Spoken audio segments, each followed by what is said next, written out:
नमस्कार, मी चंदू भैया। आता शिवसेनेच्या माध्यमातून दर शुक्रवारी आम्ही तळोदा येथे शिवसेनेच्या कार्यालयामध्ये येत असतो आणि तळोदा शहरातील नागरिकांनी तळोदा शहरामध्ये असलेली घरं किंवा बारगळ संस्थांच्या वतीने त्यांच्या विविध कामांमध्ये कसा व्यत्यय आणला जातो अशा तक्रारी आमच्याकडे केल्या। काही प्रमाणामध्ये घरकुलांचा लाभ सुद्धा गरिबाला मिळत नाही, कारण जमीन संस्थांच्या नावावरती आहे किंवा बारगळ संस्थान हे त्या जमिनीचा दावा करतं।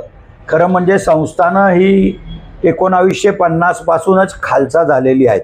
त्याच्यानंतर राजा महाराजांचं राज्य सुद्धा स्वर्गीय इंदिरा गांधीच्या राजवटीमध्ये सगळं सरकार जमा होऊन गेलेलं असताना सुद्धा एखाद्या कागदाची एखाद्या अधिकाऱ्याची चूक की बारगळ संस्थानला कंस त्यावेळेला केलं गेलं नाही आणि ते संस्थानाचं नाव इथं येत आहे, पण हजारो नागरिकांना जर त्याच्यात अडचणी येत असतील, त्यांना त्रास होत असेल, तर या सगळ्या त्रासातून या अडचणीतून मार्ग काढण्यासाठी प्रसंगी बारगळ परिवाराशी सुद्धा प्रेमाने बोलण्यासाठी त्यांना प्रेमाने समजावून जर मार्ग निघाला तर चांगलंच आहे। नाहीतर शासन आणि उच्च न्यायालयामध्ये जनतेला न्याय मिळवून देण्यासाठी शिवसेना कटिबद्ध आहे।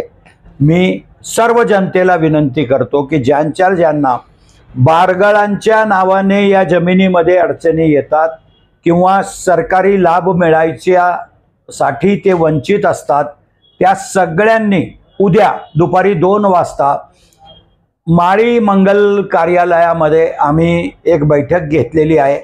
त्या बैठकीच्या माध्यमातून जनतेला न्याय मिळवून देण्यासाठी काय करता येईल याचा आपण विचार विनिमय करू, चर्चा करू। प्रसंगी मी सांगितल्याप्रमाणे बारगळ परिवाराशी सुद्धा मी आणि आमशादादा पाडवी आम्ही बोलू। जर न्याय किंवा मार्ग निघून गेला तर चांगली गोष्ट आहे। जे संवादाने घडेल ते वादाने मिटत नाही आणि शेवटी जर संवाद चांगला असला आणि न्याय आम्हाला जनतेसाठी भांडायचं आहे, आमचा काही स्वार्थ नाही, पण जनतेला न्याय मिळवून देता आला तर 100% मिळवून देण्याचा प्रयत्न करू। नाहीतर मग शासन स्तरावरती आदरणीय एकनाथ शिंदे साहेबाकडे महसूलची बैठक लावू, त्याच्यातून मार्ग काढून देण्याचा प्रयत्न करू। नाहीतर मग सर्वोच्च न्यायालय तर आहेच, सर्वोच्च न्यायालयामध्ये सुद्धा लोकांच्या हितासाठी शिवसेनेच्या माध्यमातून वकील उभे करण्यात येतील आणि शिवसेनेच्या माध्यमातूनच तळोदा शहराच्या जनतेला आम्ही न्याय मिळवून देऊ अशी ग्वाही तुम्हाला देतो। उद्या दुपारी 2 वाजता सर्वांनी ज्यांना काहीही अडचण असेल त्या सर्वांनी माळी मंगल कार्यालय तळोदा येथे येण्याचे करावे। धन्यवाद। जय हिंद, जय महाराष्ट्र। तळोदा येथे 1950 पासून जे सरकार होते ते 1950 मधून विलीन झाले। जहागीरदारी हे तेव्हाच संपून गेली। आमच्याकडे ही काठी सरकार होते, राशिमपूर सरकार होते, नाला सरकार होते, हे सगळे पूर्ण भारतात जे जहागीरदारी होती, राजा होते, ते सर्व विलीन झाले। पण दुर्दैव आमच्या तळोदा शहरामध्ये का जो बारगळ परिवार आहे तो आजही सांगतो की याचा मालिक आम्ही आहे। आणि म्हणून उद्या मी तळोदाच्या जे आमच्या आदिवासी समाज असेल किंवा इतर समाज आहे, ज्यांना घरकुल असेल, कोणतीही योजना करताना ते बारगळला ते जोपर्यंत त्यांना पैसे देत नाही तोपर्यंत ते कोणाला करू देत नाही। म्हणून त्या तळोदा शहरामध्ये जे आमचा मोठा समाज आहे आणि त्या समाजाला फार अडचण आहे घरकुल बांधण्यासाठी किंवा रस्ता करण्यासाठी प्रत्येक ठिकाणी।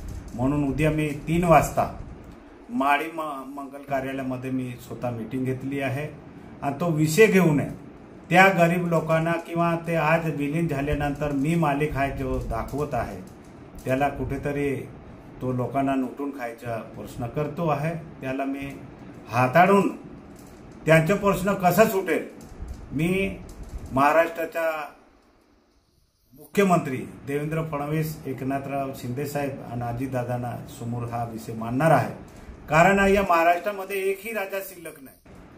मग आता तळोदामध्ये तो मी राजा आहे, मी होतो, मी मालिक आहे म्हणून आजपर्यंत विकास कामाला अडथळा देतो। आज लोक बघ तळोदा शहरामध्ये 2000 घरकुल आहे, मंजूर होऊन पडलेले आहे, पण ते बांधू शकत नाही कारण त्यांना तो जागा देऊ देत नाही। असे जे अडचण देणारा जो बाडगार परिवार आहे त्यांना कुठेतरी एक बंद करायचे आहे। आणि म्हणून माझे सर्व तळोदाच्या सर्व नागरिकांना माझी विनंती राहील की माझे 3 वाजता उद्या माळी मंगल कार्यालयामध्ये मीटिंग आहे, सर्व उपस्थित राहावे, जेणेकरून तुमच्या जे एवढे वर्षाचा जो प्रश्न आहे तो प्रश्न कोणी सोडवलं नाही सोडवलं ते काही विषय नाही, पण आज जेव्हा मी त्या सातबारावर बघितलं आमच्या काठी सरकार त्यांचा जो सातबारा आहे त्याच्यामध्ये इतर हक्कामध्ये त्यांच्या नाव नाही, ते सरकार म्हणून आणि त्याने तो नाव टाकून ठेवला, तो कसं टाकून ठेवलं आणि आजपर्यंत त्या तळोदा शहरामधले लोकांना नोटून खाऊन राहिला। ते मला ते रद्द करू नये, लोकांना न्याय मिळवून देण्यासाठी माझी सर्व तळोदा शहराचे नागरिकांना हात जोडून विनंती आहे, उद्या 3 वाजता तुम्ही त्या कार्यक्रमामध्ये मी कार्यक्रम ठेवला आहे तिथे उपस्थित राहावे। जय हिंद, जय महाराष्ट्र।